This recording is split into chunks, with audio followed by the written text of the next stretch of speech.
Famous story channel में आपका स्वागत है। आइए आज हम सुनाते हैं जयशंकर प्रसाद की मशहूर कहानी छोटा जादूगर, जिसे सुनकर आपका दिल खुश हो जाएगा। कार्निवल के मैदान में बिजली जगमगा रही थी। हंसी और विनोद का कलनाद गूंज रहा था। मैं खड़ा था उस छोटे फुहारे के पास, जहां एक लड़का चुपचाप शराब पीने वालों को देख रहा था। उसके गले में फटे कुर्ते के ऊपर से एक मोटी सी सूत की रस्सी पड़ी थी और जेब में कुछ ताश के पत्ते थे।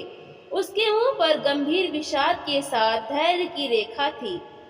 मैं उसकी ओर न जाने क्यों आकर्षित हुआ।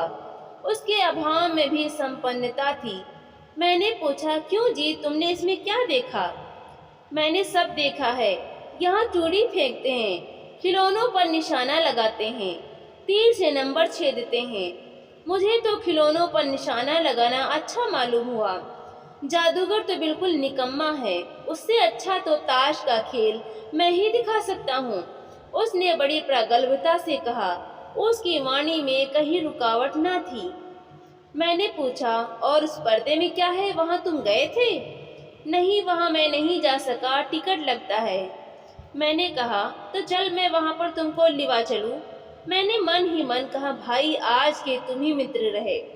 उसने कहा, वहां जाकर क्या कीजिएगा, चलिए निशाना लगाया जाए। मैंने उससे सहमत होकर कहा, तो फिर चलो पहले शरबत पी लिया जाए। उसने स्वीकार सूचक सिर हिला दिया। मनुष्यों की भीड़ से जाड़े की संध्या भी वहां गर्म हो रही थी। हम दोनों शरबत पीकर निशाना लगाने चले। राह में ही उससे पूछा, तुम्हारे घर में और कौन है? माँ और बाबूजी। उन्होंने तुमको यहाँ आने के लिए मना नहीं किया? बाबूजी जेल में हैं। क्यों? देश के लिए, वो गर्व से बोला। और तुम्हारी माँ? वो बीमार है। और तुम तमाशा देख रहे हो? उसके मुंह पर तिरस्कार की हंसी फूट पड़ी।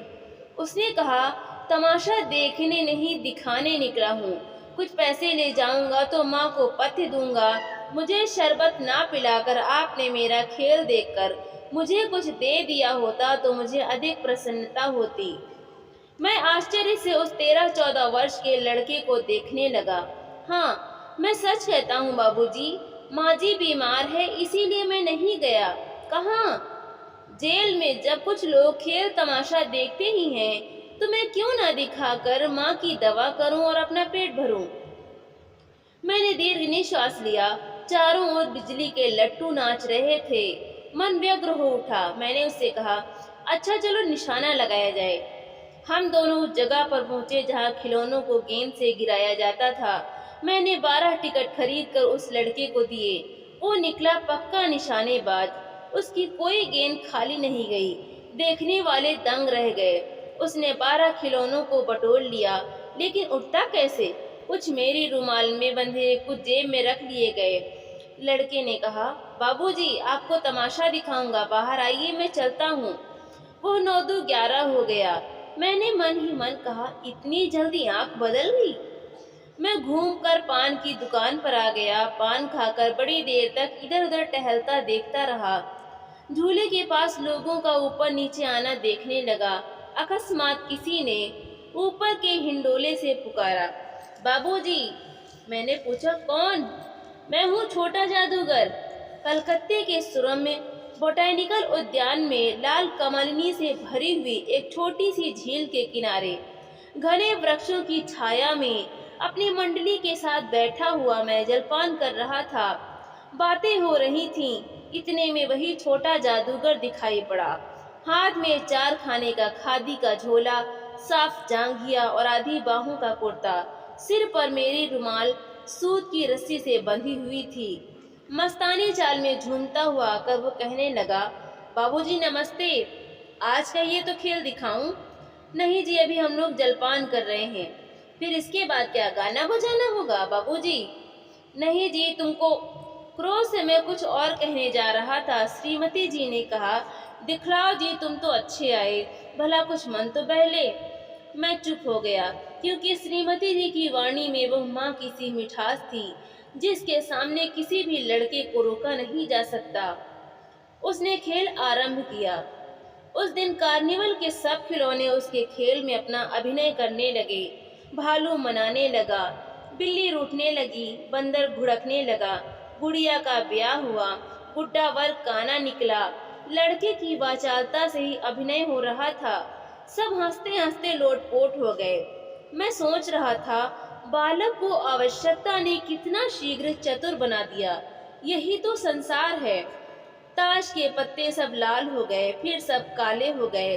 गले की सूत की डोरी टुकड़े टुकड़े होकर जुट गई। लट्टू अपने से नाच रहे थे। मैंने कहा, अब हो चुका अपना खेल बटोलो, हम लोग भी अब जाएंगे। श्रीमती जी ने धीरे से उसे 1 रुपया दे दिया।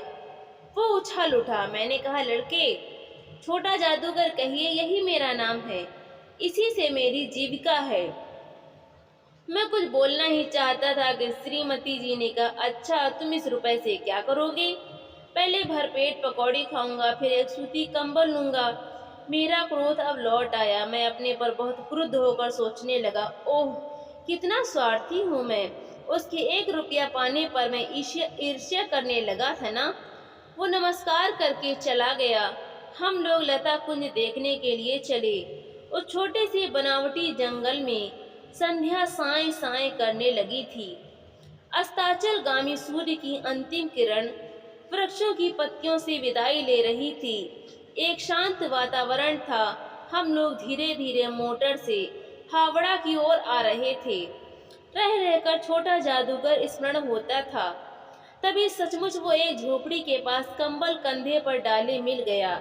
मैंने मोटर रोककर उससे पूछा, तुम यहाँ कहाँ? मेरी माँ यही है ना? अब उसे अस्पताल वालों ने निकाल दिया है। मैं उतर गया।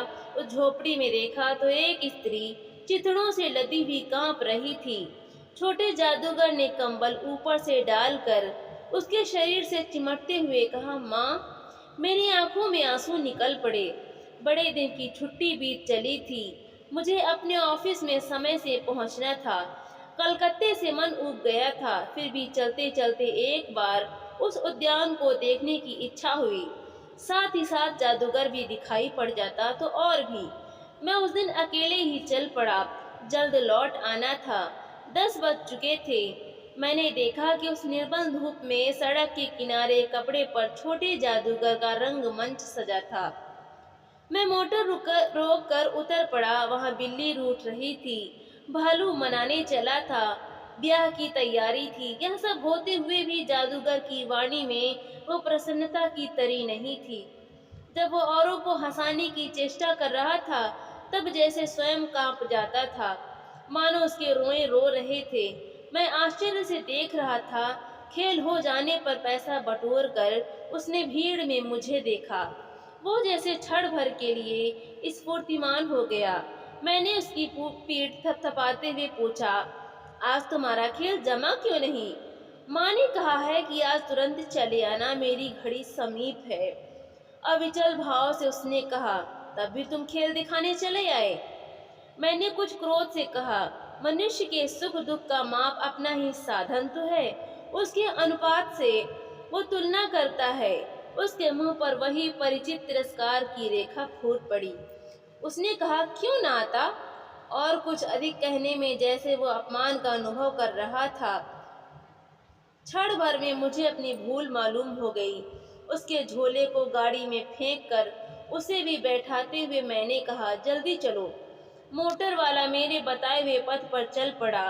कुछ ही मिनटों में मैं झोपड़े के पास पहुंचा। जादूगर दौड़कर झोपड़े में माँ माँ पुकारते हुए घुसा। मैं भी पीछे था, किंतु स्त्री के मुंह से बे निकल कर रह गया। उसके दुर्बल हाथ उठकर गिर गए। जादूगर उससे लिपटा रो रहा था। मैं स्तब्ध था। उस उज्जवल धूप में समग्र संसार जैसे जादू सा मेरे चारों ओर नृत्य करने लगा। तो दोस्तों, आपको ये कहानी कैसी लगी? लाइक करें, शेयर करें और कमेंट करके हमें ज़रूर बताएं। और ऐसी ही कहानियाँ सुनने के लिए हमारे चैनल को सब्सक्राइब करना बिल्कुल भी ना भूलें। तो मिलते हैं हम अगली नई कहानी के साथ। बहुत बहुत धन्यवाद।